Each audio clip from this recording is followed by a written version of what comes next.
Coming up, LeBron, Giannis, and Jokic refuse to lose in the fourth quarter. This is Locked On Game to Game NBA. Every game, every team, every angle. Locked On Game to Game, your team every day. Welcome in. You're listening to Locked On Game to Game NBA. Local experts join us to go over the biggest stories on the hardwood. I'm your host, Kainani Stevens. Thank you for making Locked On your first listen every weekday. The Miami Heat bounced back from a rough loss to end last week by beating the Cleveland Cavaliers on the road on Tuesday. Caleb Martin led that effort for Miami. He had a double-double, and the hosts from both Locked On Heat and Locked On Cavs check in with us with a recap of the final. A disappointing loss in Charlotte over the weekend set up Tuesday night's game in Cleveland as a must-win for the Miami Heat, and the Heat came away with one of its biggest wins of the season. I'm Wes Goldberg from Locked On Heat. The Heat beat the Cavaliers 197 after trailing by 11 early on. Miami came back thanks to their three-point shooters heating up and the use of their zone defense. Their 14 three-pointers were the most they've made since December 30th. It was Tyler Hero, Gabe Vincent, and Caleb Martin leading the way from beyond the arc. Jimmy Butler finished with 23 points, while Bam Adebayo had 18 points and 11 rebounds, and Caleb Martin finished with 18 points and 10 rebounds. This is a quality win for the Heat, who pull within a game and a half of the Cavaliers for the 5th seed in the East and maintain their cushion over the Knicks for the 6th seed. The Heat will play the Knicks at Madison Square Garden on Thursday. For more on tonight's game and where it ranks among the best Heat wins of the season, check out Locked On Heat on YouTube or wherever you get your podcasts. Chris Manning here, Locked On Cavs. After the Cavs lost to the Miami Heat 100-97 on Tuesday night in a very playoff-esque game. Big thing for Cleveland, 13 of 30 for Donovan Mitchell and Darius Garland. That is not going to do it for that all-star level backcourt in close games like this. If there is a bright spot for Cleveland, it's that Evan Mobley put on a sensational defensive performance from the get-go. Cleveland had him on Jimmy Butler, and you could tell that he was frustrating Butler and making life harder for Butler. Ultimately, though, not enough offense from the Cavs. 18 points in the fourth quarter. Their big star guards did not get it done. Puts them only a game and a half up right now on Miami for the 5th seed in the East. As the Cavs are kind of looking more like they're fighting to keep in the top 5 right now, as opposed to pushing up into the top 3, where I think they would much prefer it to be. For more on this and all things Cleveland Cavaliers, check out Locked On Cavs wherever you get your podcasts. The Lake Show needed a triple-double from LeBron James and overtime to overcome the Knicks in Madison Square Garden last night. Locked On Lakers and Locked On Knicks both have more after a thriller of a finish in New York. This is Andy Kamenetsky, co-host of Locked On Lakers podcast, and the Lakers win 129-123 in overtime in the Garden against the Knicks. Very entertaining, very stressful game that saw tons of lead changes. The Lakers blow a 6-point lead with 1:41 left in the fourth quarter because of a lot of bad execution, and then control overtime because of a lot of great execution. And fittingly enough, Russell Westbrook represented the positive and negative with both extremes. Reckless in the fourth quarter, brilliant in overtime. LeBron James, 28, 10, and 11, triple-double in the Garden. Anthony Davis, 27 points. Lakers looking to make it 2 in a row as they head to Indiana for Thursday's game. A lot more to get into, so make sure you are subscribing to the Locked On Lakers YouTube channel and make Locked On Lakers your first listen wherever you get your podcasts. York Knicks lost 129-123 to the Lakers in overtime. And sometimes it's just as simple as your team didn't play that good. This is Alex Wolf from Locked On Knicks, and yeah, that's it. I mean, look, they're facing the guy who's about to become the all-time leading scorer in the NBA after a game in which his team was apparently cheated of a late game call, which of course created a whole controversy. So of course you could be like, oh, well, the refs were calling things a little weird for the Lakers, but it's not an excuse. The Knicks just didn't play well. Julius Randle didn't play very well.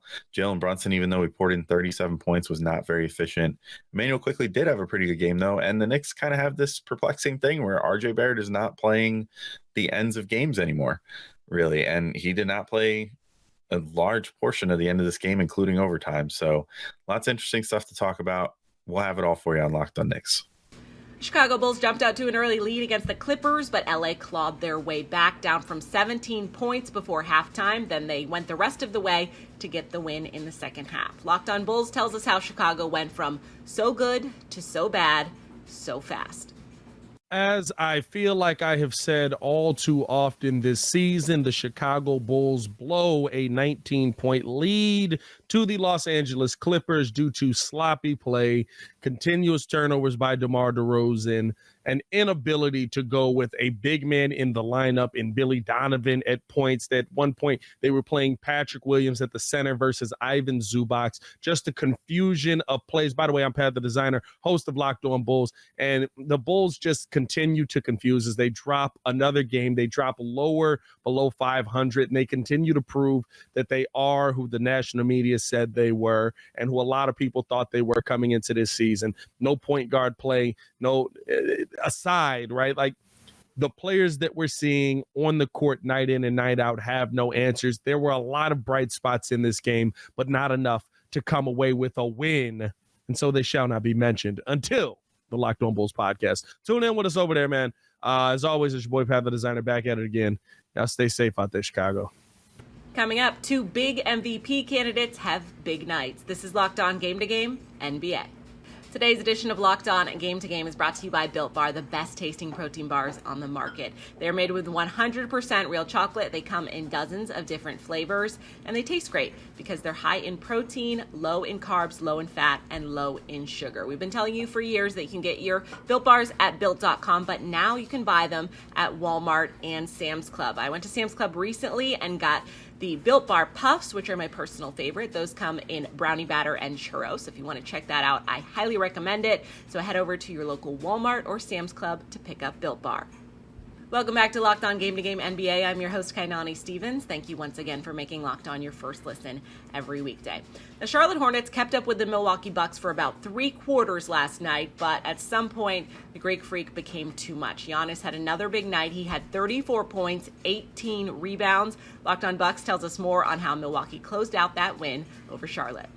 The Bucks win their 5th straight game. They beat the Charlotte Hornets 124-115, and it's their 5th straight win since Chris Middleton returned to the lineup. My name's Kane Pittman. I'm the host of the Locked On Bucks podcast.